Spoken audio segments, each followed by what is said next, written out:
오늘은 지난 시간에 이어서 일론 머스크의 성향이 실제 비즈니스에는 어떤 영향을 미치는지 한번 살펴보도록 하겠고, 그중에서도 아마 테슬라가 일론 머스크의 영향을 현재로서는 가장 많이 받고 있을 것 같아서 테슬라부터 한번 시작을 해볼게요. 테슬라에는 엔타이 핸드북이라는 게 있습니다. 네, 다른 회사에서는 신입사원이 들어오면 회사에 대한 정보를 제일 먼저 넣는 게 핸드북인데, 그 핸드북에서는 보통 이런 걸 해야 한다, 이런 걸 하지 않으면은 우리의 기준에 부합하지 않기 때문에, 예를 들면 여기에 그렇게 써 있지는 않겠지만 페널티를 받을 수 있다, 혹은 잘릴 수 있다, 이런 얘기들이 들어있는데, 테슬라의 엔타이 핸드북은 약간 우리는 규칙을 따로 정해놓지 않겠다. 하지만 우리는 굉장히 높은 수준을 요구하고 니네들이 이런 걸 지켜야지 우리들하고 같이 일할 수 있는 동료가 될 수 있다. 약간 이런 내용들을 적어놨어요. 물론 이 엔타이 핸드북이라는 이름 자체가 일론 머스크의 성향을 반영하는 부분이기도 해요. 내용으로 들어가기 전에 이 제목 자체가 우리는 다른 회사랑 다르게 하겠다. 일론 머스크가 갖고 있는 발상 성향, 발상이라는 성향을 보여주는 대목인 거죠. 그래서 실제 내용에서도 보면은 우리는 다른 자동차 회사랑은 어, 완전히 다르다. 아, 모든 자동차 회사들과 우리는 다르게 간다. 라는 그런 스테이트먼트로 일단 기본적으로 시작을 하고 우리가 얼마나 높은 기준을 갖고 있는지에 대한 이야기로 시작을 해요. 그래서 우리는 우리가 추구해야 할 것에 대해서 명확하게 설명을 하겠다. 이거 안 지키면 자른다라는 얘기를 이 4페이지 정도 되는 이 핸드북에서 여러 번 합니다. 네, 여러 번 하고 핵심적인 부분을 얘기를 하자면 일론 머스크가 갖고 있는 그 배움이라는 성향이 많이 보이는 것 같아요. 일론 머스크가 갖고 있는 배움이라는 게 뭐였는지 잠깐 상기를 드리자면 해보는 거죠. 예. 일단 해보고 이게 잘 되는구나 확인이 되면은 계속 하는 거고, 잘 안 된다 그러면 실패했다라고 생각을 하는 게 아니라 여기서도 뭔가 얻을 수 있는 교훈이 있다, 이거를 발판 삼아서 우리는 필요한 목적들, 목표들을 달성해 나가면 된다라는 건데, 그래서 그런지 그냥 우리가 목표를 달성하는 데 있어서 필요한 게 있으면 뭐든지 해라. 약간 실수해도 괜찮다라는 내용들이 좀 많이 들어있는 것 같아요. 그래서 우리 열심히 한번 시도해보고 고쳐야 될 게 있으면 바로 고쳐서 가자. 규율이나 규칙에 너무 얽매이지 마라. 그 다음에 하이어키, 조직 내 위계를 너무 신경 쓰지 말아라. 그래서 네가 질문하고 싶은 게 있으면 언제든지 질문하고 심지어는 일론 머스크한테 직접 질문하고 싶으면 직접 질문해라. 라는 이야기들이 여기에 들어 있습니다. 그래서 네가 여기서 해야 될 거는 하나밖에 없다. 회사가 성공하는 데 기여해야 한다. 그리고 그걸 위해서는 약간 무엇이든 해도 괜찮다라는 이야기를 좀 하고 있는 거죠. 그래서 일론 머스크가 갖고 있는 우리는 남들과 다르다라는 발상이 있고, 그 다음에 우리가 목표로 하는 것들을 이루기 위해서는 우리는 열심히 시도한다, 직접 해본다, 라는 게 담겨 있어요. 그래서 어, 아마 이제 여러 채널을 통해서 일론 머스크가 갖고 있는 이런 성향이 평소 일하는 모습으로 많이 드러났겠지만, 일할 때뿐만 아니라 이 사람이 여행할 때도 비슷하게 드러나는 경우들이 많더라고요. 일론 머스크의 전 부인이 있는데, 물론 전 부인이 지금 여러 명이 됐어요. 근데 첫 번째 부인이 있는데, 이 첫 번째 부인이 일론 머스크랑 같이 이 여행을 할 때, 출장을 다닐 때 일화를 소개를 해준 게 하나가 있어요. 이 사람이 다른 나라에 가면 입국 신고서라는 걸 작성을 하는데, 아마 많은 분들이 이거 작성해 보셨을 거예요. 직업을 쓰는 란이 있으면 직업 쓰는 란에다가 테슬라 CEO 이렇게 쓰는 게 아니라 엔지니어라고 쓴다고 해요. 그러니까 자기 자신은 끊임없이 실험하고 배우고 뭔가 문제가 있으면 해결하고 또 그런 것들을 개선하는 그런 일을 하는 사람이라고 생각을 하는 거죠. 나는 이 수많은 사람들을 먹여 살리는 어떤 창업자다, 매니저다, 이런 거에 대한 프라이드보다 사실은 엔지니어라는 프라이드가 더 강한 거예요. 그래서 직원들도 그렇게 행동하고 생각하기를 바라는 거죠. 실제로 일론 머스크가 제일 싫어하는 사람들 중에 하나가 MBA, 그 다음에 파이낸스, 이 은행 쪽이나 아니면 재무 쪽을 담당하는 사람들인데, 그 이유가 너무 그냥 어떻게 보면 엔지니어의 반대 모습이라고 생각을 하는 거죠. 문제를 해결하기보다는 분석하는 데 너무 집중을 하고 실질적인 해결책을 내놓지 못할 때가 많은 경우들 때문에 본인은 그쪽 편에 서고 싶지 않다. 나는 엔지니어다라고 생각하는 그런 경향이 있고 실제로 그 평소의 모습들을 보면 옷을 이렇게 CEO처럼 잘 안 입으려고 노력을 한대요. 일부러. 예. 그래서 나는 엔지니어이기 때문에 엔지니어처럼 옷을 입어야 된다. 수트보다는 그냥 일상복. 예. 뭐 다른 CEO도 비슷한 경우들도 있죠. 뭐 예를 들면은 어, 메타의 마크 주커버그도 그냥 티셔츠에 청바지 입고 다니고, 물론 이거는 스티브 잡스에서 영감을 얻은 사람들이 대부분 현재 그렇게 하고 있긴 하지만 나는 엔지니어다라는 거를 항상 강조하고 다니는 그런 스타일이라고 해요. 그 일화 중에 또 하나가 이 사람이 인터뷰를 하면서 자기 사무실을 보여주는데 나는 요 카우치에서 잔다, 요 소파에서 잔다라고 이제 보여주는 장면이에요. 인터뷰어한테. 그래서 본인이 어마어마하게 긴 그런 시간 동안 일을 하고 또 현장에서 보낸다라는 거에 대한 프라이드를 갖고 있는 거죠. 그래서 현장에 있는 엔지니어들처럼 나도 이 테슬라 팩토리에서 공장에서 먹고 자고 여기서 문제에 대해서 고민하고 해결할 게 있으면 바로 가서 같이 해결하고 또 의논하고 한다라는 거를 좀 자랑을 하더라고요. 예. 그게 이제 이 일론 머스크가 갖고 있는 본인의 성향, 그게 매니지먼트 스타일에서 드러나는 모습, 또 이게 다른 직원들에 대한 기대까지도 이어지는 그런 사례라고 할 수 있을 것 같아요. 그래서 엔타이 핸드북도 있지만 이 사람이 테슬라 직원들에게 보낸 이메일 중에 우리는 이렇게 일한다. 이런 건 해라, 이런 건 하지 말아라고 또 강조한 이메일이 있어서 그걸 또 갖고 와봤어요. 첫 번째 항목을 보면 큰 그런 대규모 미팅, 뭐 여러 사람들이 와갖고 그냥 듣고 있고 별로 기여하는 것도 없고 그런 미팅은 하지 말아라. 네. 그 다음에 미팅을 자주 하지 말아라. 이 사람이 미팅을 엄청 싫어하는 거죠.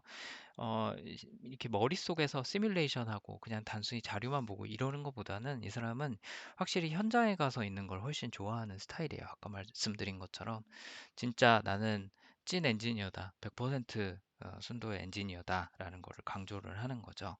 그래서 미팅보다는 현장에 가라. 문제를 풀어라. 라는 얘기를 하는 거죠.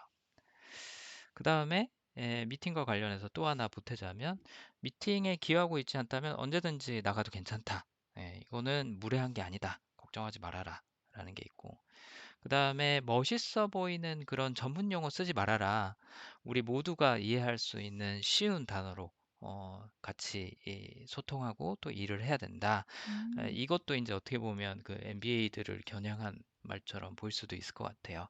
멋진 표현이나 말들보다는 쉬운 언어로 일하는 데 도움이 되게 해라라는 게 이제 있는 거고. 그다음에 아까도 얘기한 것처럼 직접 소통해라.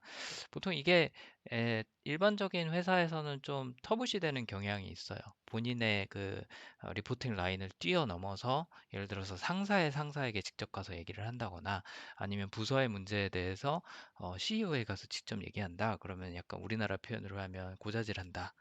라고 생각을 할 수 있는데 테슬라에서는 그게 정상이다라고 얘기를 하는 거죠. 그것 때문에 만약에 매니저로서 네가 기분이 나쁘거나 용납 못하겠다. 그러면 여기는 너가 있을 곳이 아니다라고 얘기를 하는 오. 거예요. 네. 그래서 이렇게 위계나 규칙 혹은 어떤 형식적인 그런 미팅, 대화 이런 것보다는 실제 현장에서 도움이 되도록 가서 뛰어라 라는 얘기를 하는 거죠. 규칙에 대해서 조금 더 재밌는 얘기를 하자면 코로나 시대를 조금씩 벗어나면서 테슬라도 회사에 출근하라라고 얘기를 한 첫 회사 중에 하나예요. 다시 출근하라고 하면서 뭐라고 얘기를 했냐면 회사에서 최소 40시간은 보내야 된다. 근데 참고로 40시간이면 8호 40 해서 그냥 풀 워킹 스케줄을 얘기를 하는 거거든요. 그쵸. 네. 근데 재밌는 건 최소 40시간이라고 꼭 이렇게 얘기를 했어요. 그러니까 이 사람의 기준은 일주일에 40시간 일하는 거는 그건 기본이다라고 얘기를 하는 거죠.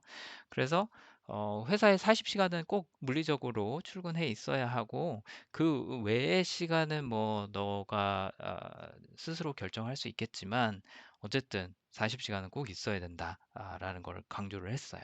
그러니까 현장을 강조하는 그 엔지니어 정신, 일론 머스크가 갖고 있는 엔지니어 정신이 코로나 이후에 리턴 투 오피스에서도 드러나는 부분이 있는 거죠.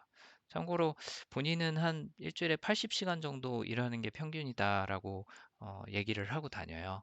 참고로 테슬라에서만 80시간을 일하는 게 아니라 이제 본인의 프라이빗 젯, 네, 개인 전용기를 타고 다니면서 뭐 일주일에 무슨 요일은 테슬라, 무슨 요일은 뭐 요즘은 트위터, 어디서는 뭐 스페이스X, 뭐 그 외에 이런 본인이 운영하는 이런 기업들을 돌아다니면서 평균 뭐 80에서 100시간 정도 일을 한다고 하고, 그러기 위해서 아까 얘기한 것처럼 공장 한 구석에서 소파에서 자고 하는 경우들이 많은 거죠. 일주일에 80시간, 100시간 이상 일하는 일론 본인의 입장에서는 어쨌든 최소 주 40시간은 해라라고 하는 것도 어떻게 보면 직원에 대한 배려라고 저는 들리네요. 아, 그쵸. 본인 평균 근무 시간의 반 정도니까 내가 너네들한테 100% 회사에 있으라고는 얘기 안 할게라는 그런 그쵸? 입장인 거죠.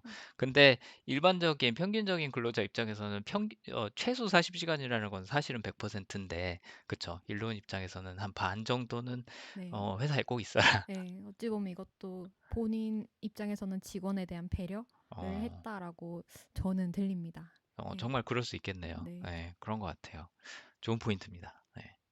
테슬라의 CEO 일론 머스크가 갖고 있는 또 하나의 그 성향이 드러나는 부분은 아까 얘기한 것처럼 좀 남들과는 다르게 하고 싶다라는 발상 성향인데, 이게 이 엔타이 핸드북에서도 드러나지만 테슬라라는 회사가 결정하는 방식이나 결과물을 봐도 좀 많이 드러나는 것 같아요.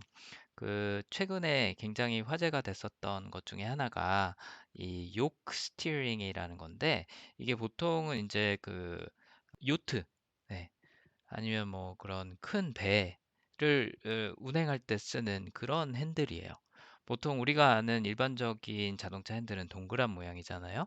근데 위랑 아래를 이렇게 판판하게 잘라버리고 운전할 수 있게 만들어 놓은 거죠. 이렇게 한 대는 뭐 어떻게 보면 지극히 엔지니어 같은 그런 생각이 들어가 있는 것 같아요. 일단 운전하기가 굉장히 쉬워진다. 핸들이 크고 오. 무겁지 않고 한 손으로 운전하기에도 굉장히 쉬워진다라는 게 있고, 또 하나는 계기판을 보는데 방해가 되지 않는다.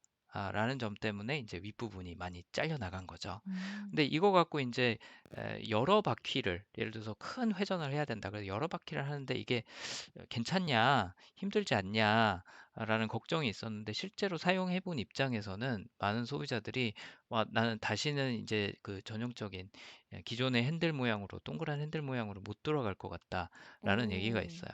근데 아마 핸들 모양도 다른 자동차 회사들에서도 고민을 많이 했을 거예요.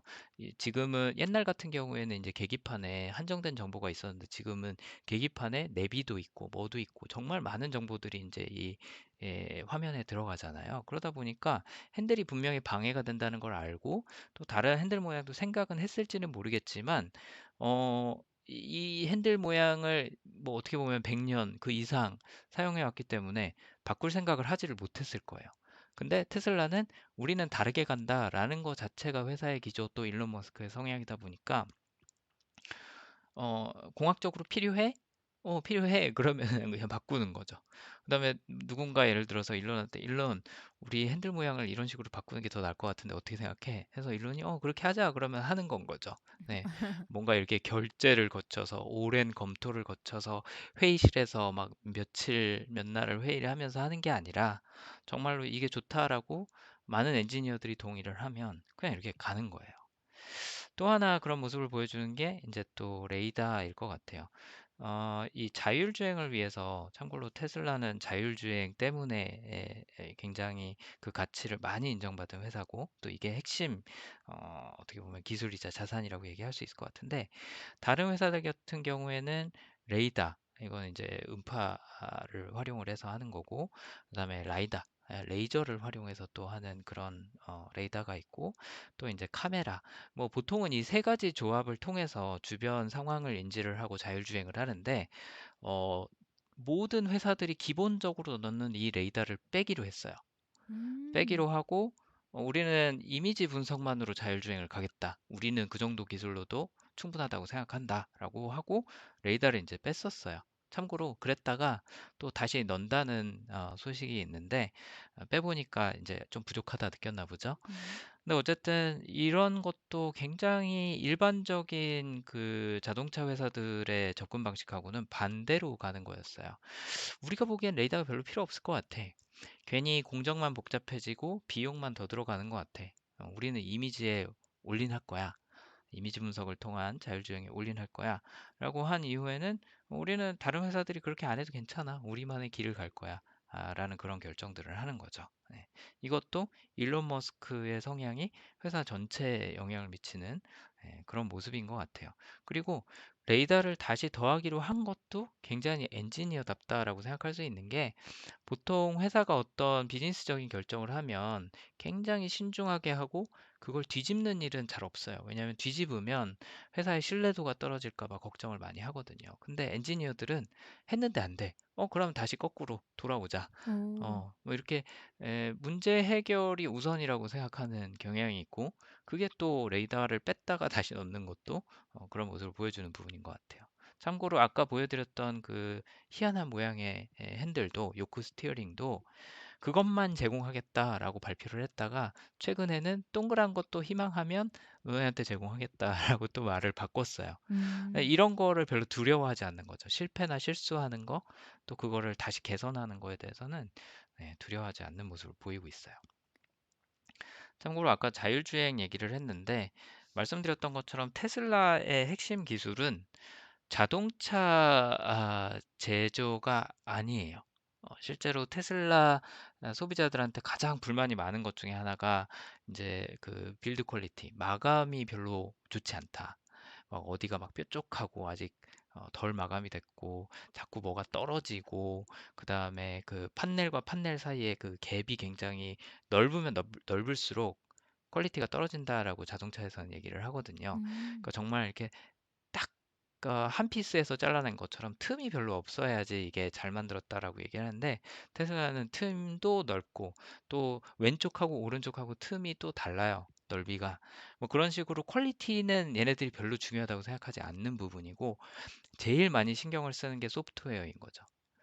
그래서 자동차라는 걸 바라보는 방식도 굉장히 기존의 자동차, 전통적인 자동차 업계랑은 다르고 여기 보여드린 이 테슬라 봇이라는 것도 그 산물 중에 하나인데 이 로보트를 만들었어요. 테슬라에서. 네, 다른 회사에서 만든 게 아니라 자동차 회사인 테슬라에서 만든 게 어색하지 않은 이유가 뭐냐면 얘가 작동하고 운행하는 방식이 테슬라 자동차에 들어간 자율주행 시스템하고 똑같아요.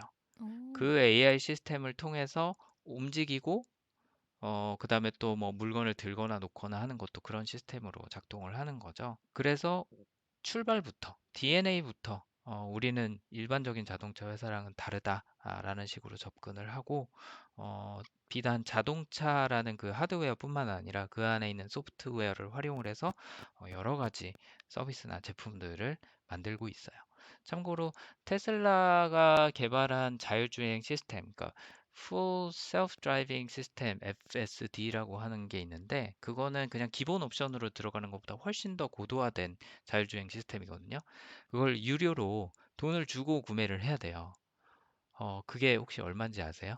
아니요. 네, 1,000만 원. 소프트웨어 하나에 1,000만 원이에요. 와. 어, 그래서 다른 회사들은, 물론 다른 회사들도 자율주행 시스템을 갖고 있긴 하지만 대부분의 옵션 장사가 하드웨어에서 나와요. 뭐 마사지 시트, 통풍 시트, 그다음에 뭐 외형을 이렇게 튜닝해 주는 그런 파츠, 아니면 뭐 서스펜션 시스템 이런 것들에 보통은 이제 마진을 많이 붙이고 그걸로 장사를 하는데 테슬라는 그 FSD라는 자율주행 시스템을 굉장히 고도화된 형태로 만들어 놓고 그거를 1,000만 원 주고 파는 거죠. 네. 와. 우리나라에서는 잘 작동하지는 않는데 미국에서는 진짜 그냥 목적지만 찍고 지가 알아서 운행하는 정도로 구현을 아주 뛰어나게 해놨습니다. 참고로 이걸 보고 다른 자동차 회사들도 따라오기 시작했어요. 음. 옛날에는 그냥 우리는 하드웨어를 만드는 회사야라는 생각 때문에 소프트웨어는 돈을 받을 생각을 안 했어요. 네. 근데 벤츠나 BMW나 뭐 이런 회사들도 소프트웨어 옵션을 이제 돈 받고 팔기 시작했고, 그걸 구독의 형태로 팔기 시작했어요. 오. 그런 것도 기존의 자동차 회사에서는 하지 않았던 것들을 테슬라가 이끌기 시작한 그런 변화 중에 하나예요. 그게 아까 얘기한 일론 머스크의 뭔가 기존과는 다르게 가겠다라는 부분을 잘 보여주는 그런 사례인 것 같습니다.